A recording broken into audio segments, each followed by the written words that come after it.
Here's what happens when a rider gambles everything on one grueling mountain stage, and it actually pays off. Tom Pidcock has virtually secured his spot on the prestigious Vuelta a España podium following a heart-stopping performance on Saturday's penultimate stage, while Jonas Vingegaard delivered a masterclass in tactical racing that has all but guaranteed him the overall championship title. But here's where it gets controversial. Was Pidcock's conservative approach the right strategy, or should he have taken more risks earlier in the race? The British rider entered Saturday's brutal mountain test with a razor-thin 39-second cushion over Australian challenger Jai Hindley. What followed was a display of pure grit, as Pidcock battled his way up slopes so steep they exceeded 20% gradient. Imagine climbing a mountain where every 100 meters forward means going up 20 meters vertically. The final 3 kilometers to the Bola del Mundo summit were particularly savage, raced over crumbling concrete surfaces that tested every ounce of stamina accumulated over 3 grueling weeks of competition.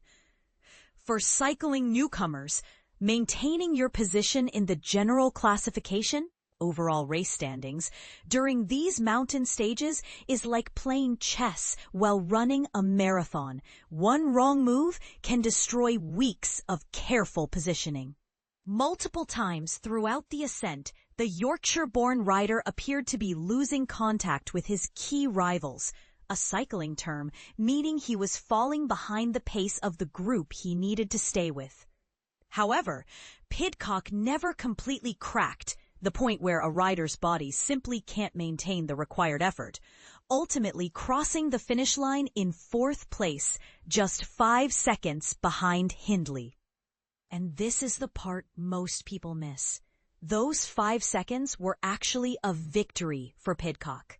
After bonus time calculations were applied, extra seconds awarded for stage placings, he expanded his overall lead to 30 seconds over Hindley, positioning himself 3 minutes and 11 seconds behind race leader Vingegaard, heading into Sunday's ceremonial final stage to Madrid.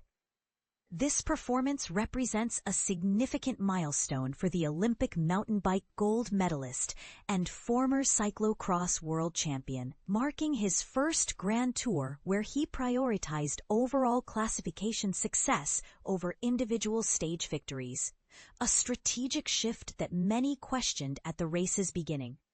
I'm genuinely proud of what I've accomplished here. This is unquestionably the most significant performance of my entire career, reflected the Q36.5 Pro Cycling team rider. Perhaps it's not my most spectacular victory, as others hold more sentimental value, but I'm completely drained right now and struggling to find adequate words to express how I feel. He continued with refreshing honesty. The most liberating aspect is that I can finally decompress. Day after day, you maintain such intense focus on every detail, staying mentally sharp for each stage. Now, I can simply exist in this moment without worrying about putting on compression garments, consuming Chai juice, or choking down those revolting recovery beverages.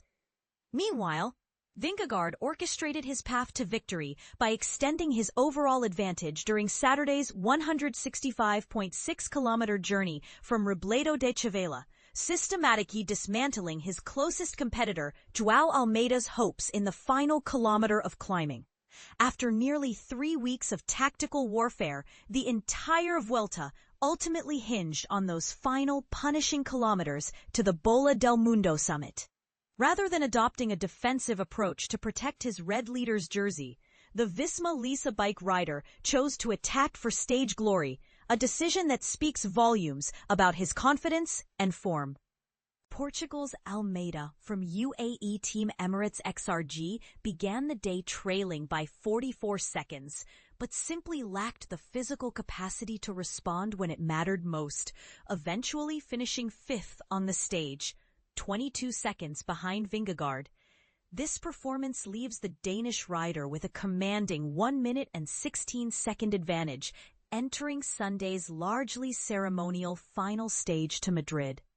Vingegaard's teammate and 2023 Vuelta champion Sepp Kuss claimed second place on the stage, finishing 11 seconds behind his leader, while Australia's Hindley from Red Bull-Bora Hansgrohe rounded out the podium in third. Reflecting on his dominant display, Vingegaard revealed, "I had targeted victories in Bilbao and at the Angliru earlier in the race, but claiming the Bola del Mundo summit holds special significance as well. I'm incredibly satisfied with how events have unfolded and the exceptional support my team has provided across these 3 weeks." He added with characteristic understatement, "Ultimately, I never felt pushed to my absolute limit, and in that final kilometer, I made the decision to pursue the stage victory. Those last 300 meters were extraordinarily demanding. I don't anticipate any dramatic changes tomorrow. My hope is to successfully defend this red jersey to Madrid. But here's the burning question that's dividing cycling fans. Should Vingegaard have played it safe and simply defended his lead? Or was his aggressive approach the mark of a true champion? And what about Pidcock's strategy? Was his cautious ride pragmatic genius or a missed opportunity for something greater? What do you think? Was this the perfect display of tactical racing? Or did we witness missed opportunities that could have made this Vuelta even more spectacular? Share your thoughts. Are you team conservative strategy or team attack at all costs?